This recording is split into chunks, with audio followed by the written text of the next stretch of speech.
O que acontece quando os salmistas resolvem misturar salmos de misericórdia com salmos de confissão? O que acontece quando eles combinam esses dois salmos e criam louvores baseados nisso? Aí a gente vai ter uma abordagem totalmente diferente, totalmente renovada, que são os salmos de misericórdia, né? O tema predominante nesses salmos é o contraste entre a grandeza de Deus e a fragilidade da humanidade. Os seres humanos, eles não têm nada para oferecer, eles não têm nada em si mesmos que faça eles obterem algum favor especial diante de Deus. Eles dependem completamente da misericórdia de Deus. Portanto, esses salmos, eles celebram o fato de que a misericórdia de Deus, ela é eterna. E nesse mosaico, nesse quebra-cabeça de expressões espirituais, nós vemos a beleza da vulnerabilidade humana diante desse Deus que é tão imenso, que é tão majestoso, tão gigantesco. Os salmos de confissão, como o famoso Salmo 51, né, aquele salmo onde Davi derrama o seu coração pedindo perdão a Deus pelo seu pecado, no caso de Batseba e de Urias, né? Ele assassina Urias e ele fica com a sua esposa Batseba. Esse salmo é um grande exemplo que revela pra gente um coração quebrantado ali diante de Deus, conflitado, contrito, mas de alguém que reconhece a total dependência da graça e do perdão divino. Então são esses momentos de, digamos assim, introspecção, ou seja, de olhar para dentro de si e de reconhecer a nossa própria pequenez diante de um Deus tão gigantesco, tão grandioso. Eles não são de fato desespero. São salmos, na verdade, de um reconhecimento da fonte verdadeira de purificação e renovação que a gente encontra em Deus, né? Por outro lado, os salmos de louvor, como o Salmo 100, eles exaltam a bondade, a fidelidade de Deus, que vai se estendendo de geração em geração, celebram a misericórdia divina, que não apenas acolhe aquele que está arrependido, mas também renova, sustenta a criação a cada novo amanhecer. Então, a alegria desses salmos, eles não nascem assim de um salmista que ignora ou que não faz ideia de quais são as falhas, as limitações humanas, mas na verdade justamente vem da certeza de que Deus está acima dessas falhas, Deus está acima dessa limitação humana e a misericórdia de Deus é, na verdade, infinita. E aí, quando a gente funde, a gente une esses dois tipos de salmos, os salmos de louvor, de reconhecimento e os salmos de confissão, a gente encontra um gênero único, um gênero muito particular, que são esses salmos de misericórdia. São salmos que oferecem uma perspectiva muito rica, cheia de facetas, cheia de lados que você pode olhar e cada lado oferece para você uma nova perspectiva a respeito da relação que Deus tem com a humanidade. Então, esses salmos, eles lembram para a gente que apesar da nossa fragilidade, apesar das nossas falhas, nós somos objeto do amor incondicional de Deus. Esses salmos, eles convidam a gente a viver numa postura de humildade, de gratidão diante desse Deus, reconhecendo que cada respiração que a gente dá, tudo isso é um testemunho da misericórdia divina. E esse novo gênero de salmos, os salmos de confissão, eles não apenas enriquecem a nossa compreensão da tradição espiritual judaico-cristã, eles também oferecem para a gente um caminho de aproximação a Deus que vai equilibrar a nossa honestidade sobre quem de fato nós somos, qual é a nossa condição real e uma celebração e um louvor a respeito de quem Deus é, apesar das minhas falhas, de seu amor, sua bondade, sua misericórdia, todos esses atributos divinos. Então, tudo isso é um convite para a gente entrar diante da presença de Deus de forma muito mais profunda, muito mais confiante diante desse mistério que é o amor de Deus por cada um de nós. Um amor que perdoa, um amor que acolhe, um amor que quebra qualquer resistência e que busca sempre fazer aquilo que é melhor para cada um de nós. Esse é o nosso Deus e esse é o Deus que os salmos tão maravilhosamente, de forma tão poética, louvam e exaltam. Então, a gente está nessa série especial sobre o livro dos Salmos, essa é a terceira temporada, e esse, como você já sabe, é o canal Cristãos Cansados. A gente busca aqui, nesse canal, discutir teologia, discutir temas bíblicos, e a gente está numa série de 3 meses chamada O Livro dos Salmos. E esse é o episódio de número 7, a 7ª semana dessa série de 13 semanas, e o título, como a gente já introduziu aqui, fala sobre os Salmos de Misericórdia. Então, a tua misericórdia se eleva até os céus. E o salmo aqui que a gente escolhe para poder fazer uma breve reflexão, introdução a respeito de todo esse tema é o Salmo 57, versos 9 e 10. Eu te darei graças entre os povos, cantarei louvores a ti entre todas as nações, pois a tua misericórdia se eleva até os céus e a tua fidelidade até as nuvens. Então, seja bem-vindo ao nosso canal. Se você ainda não é inscrito, se você ainda está buscando um lugar legal para você encontrar conteúdo de qualidade, conteúdo de reflexão teológica, conteúdo de reflexão que te ajude a buscar mais a Deus, você está no lugar certo. Aqui é um canal para cristãos que estão cansados de procurar e não achar nada que presta nessa internet gigantesca, cheia de coisas que desviam a nossa atenção, e você está cansado dessas bobagens, você está cansado de procurar conteúdo de qualidade, então alegre-se, você chegou ao nosso canal. Então, se você gostar, se você for edificado pelo conteúdo que a gente posta aqui todas as semanas, por favor, considere se inscrever no nosso canal e também clicar aqui no gostei, no joinha, para poder ajudar a gente a ganhar mais relevância e ser apresentado também para outras pessoas, que esse conteúdo seja referendado, seja oferecido pelo YouTube para outras pessoas, tá certo? Não se esqueça de dar uma olhada aqui na nossa descrição desse vídeo, porque você vai encontrar 2 playlists dos nossos cursos de interpretação bíblica e de teologia bíblica. Então já aproveita, clica aí no link, já deixa salvo nos seus favoritos para você assistir esse conteúdo depois. Como estudar a Bíblia dentro das suas técnicas, dentro das suas ferramentas, e como ler a Bíblia como uma história só, de Gênesis, Apocalipse, gratuito, conteúdo de qualidade. Vai lá e não deixe de conhecer os outros conteúdos do nosso canal também. Um salmo para a gente começar aqui essa reflexão, esse aprofundamento dentro dessa ideia dos salmos de misericórdia, né? É o Salmo 136. Aqui no Salmo 136 a gente vai encontrar um convite a um louvor assim, vibrante, um louvor que brota do coração, que traz à mente, ao coração do ser humano, a ideia da adoração, que ressalta justamente o quê? A misericórdia de Deus como a base dessa convocação, né? Cada verso desse salmo ele vai terminar com a frase, porque a tua misericórdia dura para sempre, né? Verso após verso, estrofe após estrofe, porque a tua misericórdia dura para sempre. Essa é uma liturgia muito bonita que destaca justamente a consistência, a constância inabalável dessa fidelidade do amor de Deus pelo seu povo e por cada um de nós. Então, esse salmo, ele começa exaltando Deus como o Deus dos deuses, o Senhor dos senhores. Essas são frases que expressam, digamos assim, a supremacia de Deus, do Deus Yahvé, do Deus verdadeiro, sobre todas as outras entidades divinas. E quando eu falo entidades divinas, eu estou falando aqui daquelas figuras que eram reconhecidas pelas nações pagãs ali ao redor de Israel, né? Lá na antiguidade era muito comum que cada povo adorasse seus múltiplos deuses, e eles achavam que, né, cada nação tinha um deus específico, cada tribo, cada povo tinha um deus específico, ou deuses específicos ali, e às vezes múltiplos deuses, né, supostamente governando diferentes aspectos da vida, do cosmos, ou seja, o deus da chuva, o deus da fertilidade, o deus, sabe, dos animais, o deus do sol, e aí por diante. E quando o salmista ele declara Yahvé como o Deus dos deuses, ele não está afirmando simplesmente que Deus é um entre vários outros deuses, mesmo que o maior. Não. Ele não apenas afirma a superioridade de Deus sobre essas supostas divindades, mas ele enfatiza justamente o quê? A singularidade desse Deus. Esse Deus é único e o seu poder é absoluto sobre todas as coisas.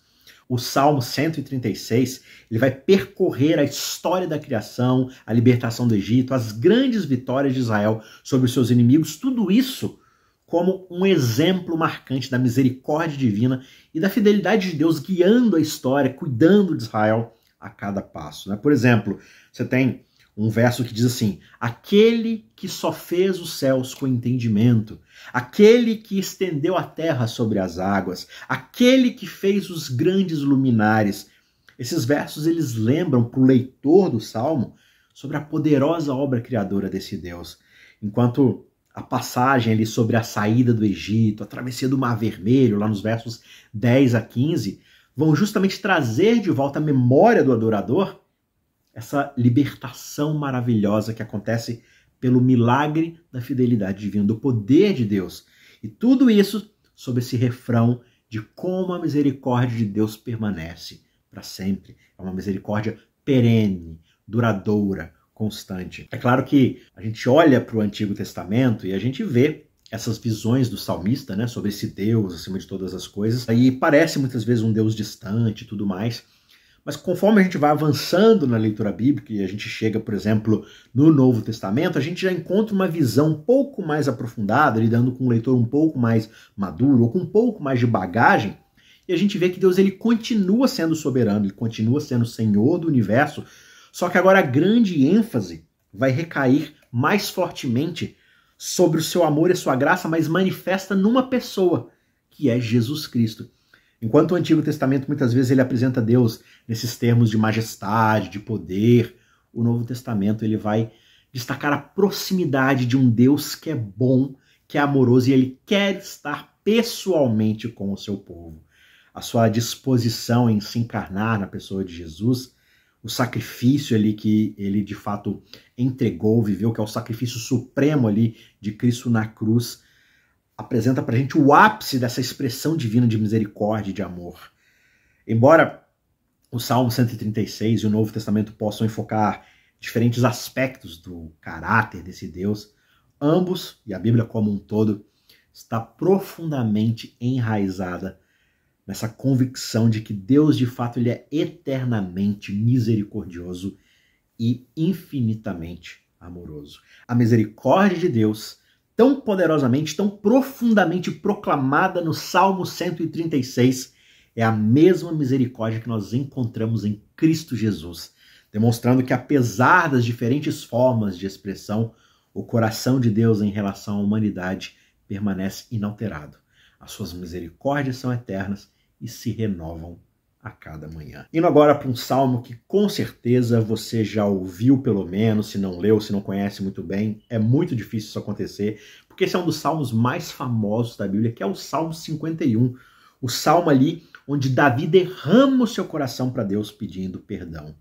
E ali nos versos 1 a 5 do Salmo 51, a gente encontra justamente o apelo que Davi vai fazer para a misericórdia de Deus.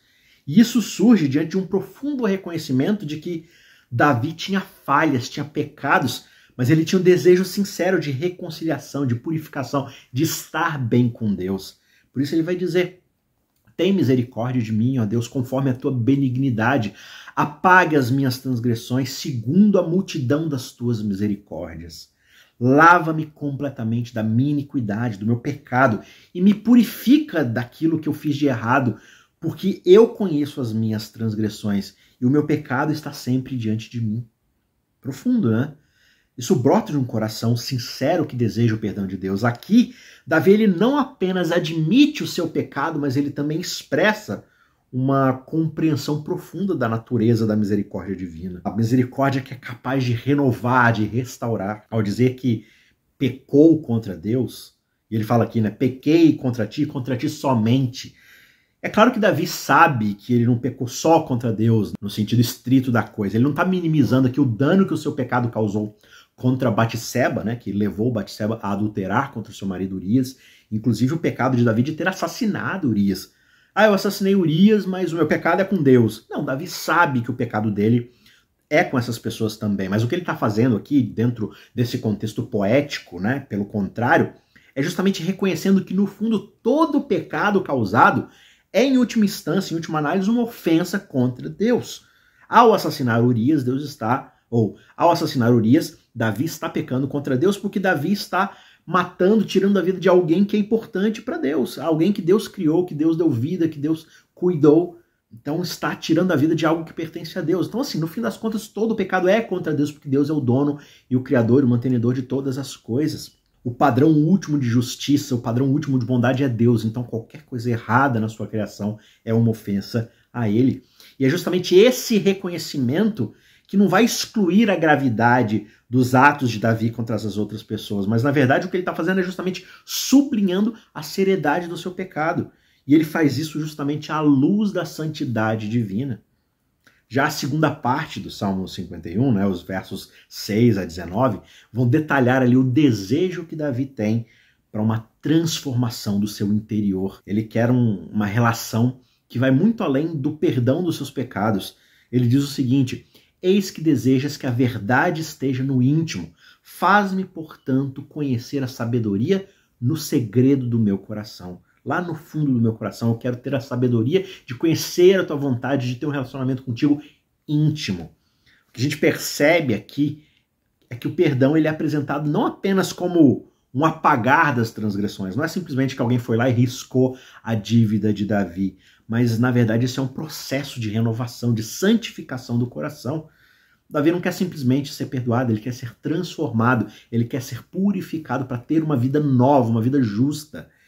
O grande objetivo da misericórdia divina, e a gente descobre isso aqui através da pena do salmista, é não somente assim livrar o pecador das consequências, mas restaurar uma comunhão com Deus, transformar o interior daquele que pecou, né, através do perdão, mas uma misericórdia que vai transformar o seu interior para poder refletir a santidade divina, para poder refletir o padrão da justiça e da perfeição do caráter de Deus nas nossas vidas. Davi fala ali de sacrifícios, de uma multidão de sacrifícios, né? Mas o que ele faz é reconhecer que Deus ele deseja não apenas ofertas externas. Era muito simples para o povo naquela época, né? Porque era, claro, uma questão muito mais lúdica, pedagógica, mas era simplesmente ir lá e oferecer um sacrifício externo, mas isso não necessariamente refletia o que havia no coração. Por isso que Davi vai falar que Deus não está interessado aqui, assim, no sentido de que Deus não olha primariamente para aquilo que eu estou oferecendo externamente, mas Deus está interessado num coração quebrantado, um coração contrito, um coração que reconhece as suas fraquezas e clama pela ajuda desse Deus. O que Davi está fazendo através dessas palavras é indicando que o sacrifício verdadeiramente agradável a Deus é um espírito humilde, arrependido, que reconhece a sua insignificância e clama pela ajuda que só Deus pode oferecer. Agora, claro que isso vai levantar a pergunta de por que Deus exigiu sacrifícios para começo de conversa se o que ele valoriza é a condição do nosso coração. E aí você tem que lembrar que os sacrifícios, como eu falei, eles foram estabelecidos como uma forma de ensinar o povo sobre a seriedade do pecado, sobre a necessidade de expiação, né? Era uma forma de apontar para algo muito mais real, a necessidade de uma solução definitiva para o problema do pecado, né? Esse problema seria, claro, finalmente proporcionado lá no sacrifício de Jesus Cristo. Então, todos esses sacrifícios eles eram sombras, eram placas apontando para aquele sacrifício perfeito que seria feito, que estava por vir, destinado ali a preparar o coração do povo para poder apresentar a obra redentora que Cristo verdadeiramente faria ali como expiação para os nossos pecados.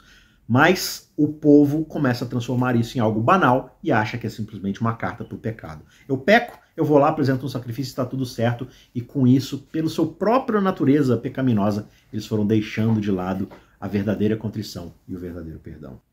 No Salmo 130, o pecado vai ser descrito de uma maneira bastante profunda, bastante pessoal. Isso que é o legal aqui dos Salmos, porque na forma de poesia eles trazem uma profundidade, uma conexão, para a gente entender, mesmo que de forma alegórica, ou figurada, ou imagética, a gente consegue entender temas complexos. E o salmista ele começa o Salmo 130 aqui com um clamor por misericórdia, vindo ali do fundo do abismo, de um lugar de desespero total, como se fosse assim, o fundo do poço, sabe? O que ele está fazendo é indicando a gravidade do pecado que ele cometeu e o efeito que isso causa na sua vida em relação ao distanciamento que proporciona para com o relacionamento com Deus.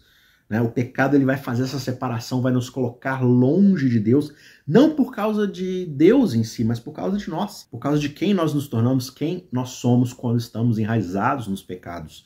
E o salmista vai dizer: das profundezas eu clamo a ti, Senhor, ouve a minha voz e vem me socorrer. Isso mostra como o pecado ele não é apenas um erro, uma pequena falha que a gente comete por um tropeço, por um descuido.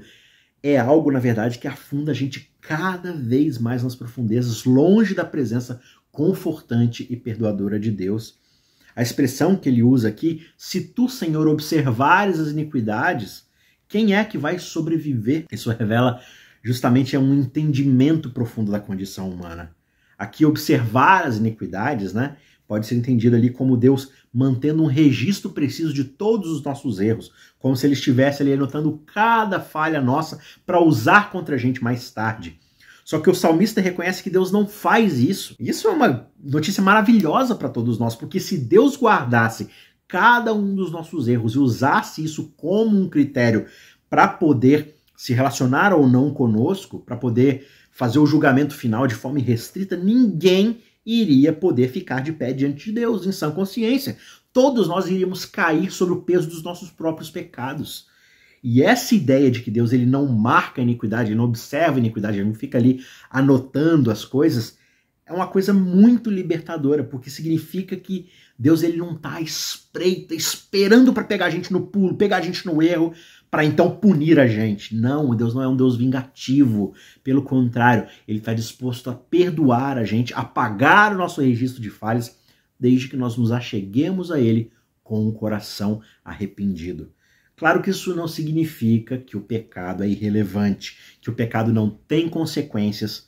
O que significa é que o perdão de Deus ele é mais poderoso do que os nossos erros.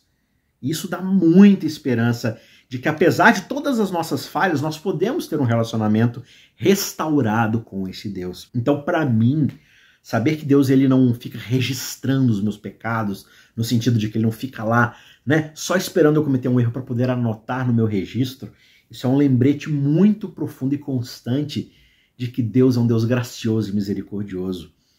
Portanto, esse é um convite para eu viver de uma maneira que reflita essa gratidão por esse perdão que ele me proporciona. Claro que eu não posso pegar a misericórdia de Deus e considerar como uma garantia para eu poder continuar pecando. Deus vai me perdoar mesmo, ele não fica levando em consideração os meus pecados, registrando ali, então não tem importância que eu continue pecando. Não é esse o ponto aqui. O ponto é que a misericórdia de Deus permite que o seu amor transforme a minha vida, que eu tenha novamente conexão com ele para que eu possa ser transformado pelo seu Espírito. E é esse entendimento que vai me incentivar a me aproximar dele com confiança cada vez mais, sabendo que ele é um Pai amoroso que deseja limpar o meu coração e me renovar completamente. Por isso, se aproxime dele e não fique buscando desculpas para pecar e pecar cada vez mais. O fim das contas é que nós precisamos estar conectados a esse Deus. E o pecado só nos atrapalha. Não é porque Deus ele não vai jogar o nosso pecado na nossa cara que o pecado não seja em si mesmo um problema. Portanto, confie nesse Deus e peça que a sua misericórdia, que da mesma forma como ela possa te perdoar, ela possa também te dar a oportunidade de começar com uma folha limpa, uma vida limpa, para continuar caminhando ao lado desse Deus continuamente. Tem 2 salmos aqui que eu quero dar uma olhadinha, que são os salmos 113 e 123. E esses 2 salmos eles vão testemunhar 2 facetas muito interessantes, muito distintas aqui sobre o caráter divino, né? Essa é uma combinação muito extraordinária da majestade de Deus, mas ao mesmo tempo da sua misericórdia. Deus ele é grandioso, majestoso, gigantesco, mas ao mesmo tempo amoroso, misericordioso, se importa conosco. O Salmo 113 ele vai exaltar justamente a grandeza desse Deus. Ele vai proclamar: quem é como o Senhor, o nosso Deus, que tem o seu trono nas alturas, mas se inclina para olhar para o céu e para a terra. Esses são os versos 5 e 6. Essa passagem ela revela para a gente um Deus que, apesar da sua incomparável majestade e de habitar em um plano exaltado, acima de todas as coisas, ele está lá no seu trono, lá em cima, olhando de cima para baixo, mas ele escolhe humildemente interagir com a sua criação. Ele se inclina para nos olhar. Isso mostra para a gente justamente essa proximidade, essa preocupação íntima que Deus tem com as necessidades humanas. Por outro lado, quando a gente dá uma olhada no Salmo 123, aqui através de uma linguagem de dependência, de súplica, a gente vê o reflexo da misericórdia de Deus. O salmista ele apresenta ali uma imagem de servos que olham para as mãos do seu Senhor, assim como olhos de uma serva estão voltados para a mão de sua senhora. Tudo isso demonstrando ali uma atitude de espera, de dependência da misericórdia divina. E aí entra aqui um fator muito interessante sobre a cultura da época, que é a questão do nome. Na cultura hebraica, o nome de uma pessoa carrega muito significado, carrega um sentido profundo ali. Encapsulado nesse nome, a gente encontra questões do traço de caráter daquela pessoa, do seu destino, daquilo que ele, né, vai buscar fazer. Então, quando aqui o salmista ele invoca o nome do Senhor, e aqui o Senhor é a palavra Yahvé, é o nome próprio de Deus, né? O nome de Yahvé. O que o salmista está fazendo é reconhecendo não apenas que Deus ele é soberano acima de todas as coisas, mas também ele é um Deus íntimo e pessoal. E é um Deus cujo nome significa aquele que é Senhor sobre tudo, mas que cumpre as suas promessas. A sua natureza é de santidade e de fidelidade. Então essa invocação aqui do nome de Yahvé é justamente o reconhecimento do salmista sobre o poder, a autoridade, a fidelidade de Deus com aqueles que se relacionam com ele. Essa ideia de Deus se humilhar e se inclinar para observar os céus e a terra, como a gente observa lá no Salmo 113, é muito significativo, porque ilustra justamente essa disposição que Deus tem de se aproximar da humanidade, buscar contato, relação e pessoalidade, se envolver ativamente com a sua criação, né? Tudo isso vai destacar para a gente que, apesar de Deus ser tão grande, tão majestoso, ele não está distante de nós. Ele não está desinteressado dos detalhes das nossas vidas. Ele é um Deus que se inclina, por assim dizer, né, para poder intervir, para poder se manifestar e ajudar e salvar e perdoar e nos redimir. Por isso, focar na majestade, no poder de Deus, como o Salmo 113 faz, traz para a gente uma perspectiva muito bonita, muito renovada sobre a grandeza de quem Deus é e sobre, claro, o quanto nós podemos confiar e depender dele. E isso lembra para a gente, né, de que não importa o quão grandioso ou o quão insuperável seja o nosso problema, quanto ele possa parecer insuperável, eles são infinitamente pequenos diante desse Deus maravilhoso, esse Deus que se importa conosco. E isso tudo vai, claro, reforçar a confiança que nós podemos ter na capacidade desse Deus de nos ajudar e de nos salvar. Por isso, os salmos que evocam a adoração, evocam, né, não uma adoração da boca para fora, mas uma resposta a essa revelação de quem Deus é, do que o seu nome significa e do que, no fim das contas, ele fez por cada um de nós. Adorar a Deus é reconhecer não apenas a sua majestade, mas a sua misericórdia, o seu amor, e se submeter, se entregar a ele em obediência, em gratidão, expressando reverência, expressando um amor, não apenas com palavras, não apenas com melodias, mas através da nossa vida diária, da forma como nós procedemos em resposta a esse amor. Adorar a Deus é viver de uma maneira que reflita o nosso apreço e a nossa dependência dele, reconhecendo Deus como nosso Criador e o nosso sustentador e Salvador. O Salmo 103 apresenta a misericórdia de Deus retratada ali de uma maneira extremamente tocante, extremamente profunda. Desde o início do Salmo, o compositor ali, o salmista, ele vai convocar todas as partes do seu ser a louvar o Senhor. Ele não se esquece de nenhum dos benefícios desse Deus, de nada do que ele fez de maravilhoso para ele. Ele perdoa todas as nossas iniquidades, ele cura todas as doenças, ele redime a nossa vida da cova, ele coroa com amor e compaixão, ele satisfaz os desejos com coisas boas. Tudo isso você encontra ali logo nos 5 primeiros versos do Salmo 103. E esse retrato que ele vai pintando aqui com poesia mostra um Deus que é misericordioso, um Deus que se inclina para poder curar, perdoar, restaurar. É um grande convite aberto para a gente experimentar o seu amor transformador. Em especial o versículo 8 do Salmo 103, ele vai ecoar de uma forma muito direta Êxodo 34, versos 6 e 7. E lá a gente vai encontrar Moisés falando com Deus, o Senhor se revelando a Moisés como o Senhor, o Deus compassivo, o Deus misericordioso, lento para irar-se, abundante em amor e fidelidade, mantendo o amor a milhares e perdoando a iniquidade, a transgressão e o pecado.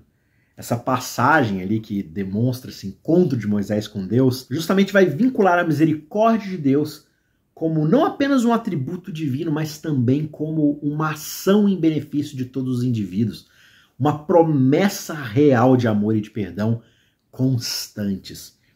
Talvez alguém poderia questionar como é que o versículo 18 do Salmo 103, que fala sobre a necessidade de guardar os mandamentos de Deus para poder se beneficiar da sua misericórdia, talvez possa se contradizer ali com a ênfase na misericórdia e na graça de Deus, porque graça é um favor imerecido, né? Então como é que a gente deve guardar os mandamentos para obter a bênção de Deus? Só que, no entanto, o que aparece aqui não é uma contradição. É simplesmente uma confirmação de que a misericórdia de Deus não é uma desculpa para a gente viver de forma desregrada, mas sim é um convite para a gente viver em resposta ao seu amor. E como a gente faz isso? Justamente guardando os seus mandamentos, que são a representação da sua vontade. Então, é uma expressão do nosso amor e da nossa gratidão.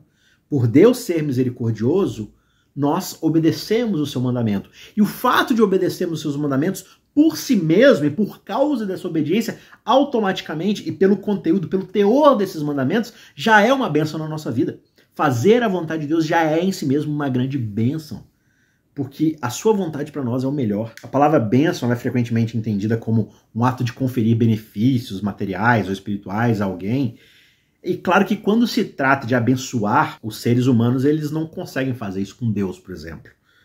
Nada que a gente possa fazer beneficia a Deus, abençoa a Deus. Mas quando o salmista oferece essa bênção a Deus, o que ele está fazendo é justamente expressando gratidão, louvor, adoração a Deus pela sua bondade, pela sua misericórdia, por tudo aquilo que ele já nos concedeu. Essa nada mais é do que uma forma de reconhecer, de agradecer a Deus pelo seu caráter gracioso. E a chamada de Deus para que todos o adorem, nos Salmos, não é por causa que ele tem ali um ego frágil, ele precisa ser adorado, ele precisa sentir a nossa devoção. Deus, ele não precisa da nossa adoração, essa que é a verdade. Ele não precisa ser validado, ele não precisa se sentir importante. Ele já é completo e se basta em si mesmo, ele já é perfeito.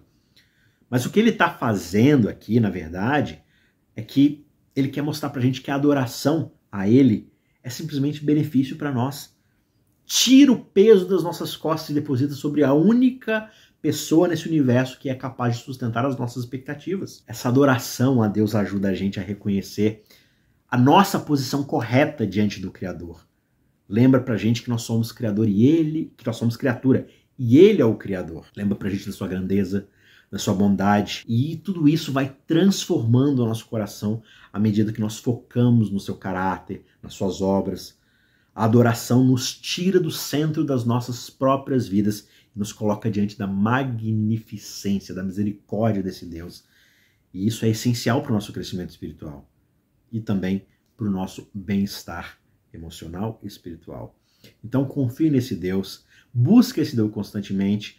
A beleza desses salmos é que justamente eles nos mostram que há prazer em clamar pela misericórdia de Deus, em que adorar e reconhecer a misericórdia de Deus não impede a gente justamente de levar a Ele todos os nossos pecados, todas as nossas falhas, porque é nesse processo de buscar a sua misericórdia que a gente evidencia justamente o caráter e a majestade desse Deus misericordioso, maravilhoso, né? E ao mesmo tempo buscar essa misericórdia nos proporciona estar conectados novamente numa relação com Ele. E quanto mais nós estamos próximos dele, mais somos transformados à sua imagem e mais isso nos beneficia. E quanto mais somos beneficiados por isso, mais abrimos os nossos olhos para a misericórdia e para o esplendor desse Deus. E você percebe que esse é um ciclo não vicioso, mas um ciclo virtuoso de transformação, graça e misericórdia. Então, entre nesse círculo e não se esqueça de clicar aqui no joinha se você foi abençoado por esse conteúdo. A gente se vê na semana que vem para mais um estudo sobre o maravilhoso livro dos Salmos. Que Deus te abençoe. Forte abraço. Até lá. Tchau, tchau.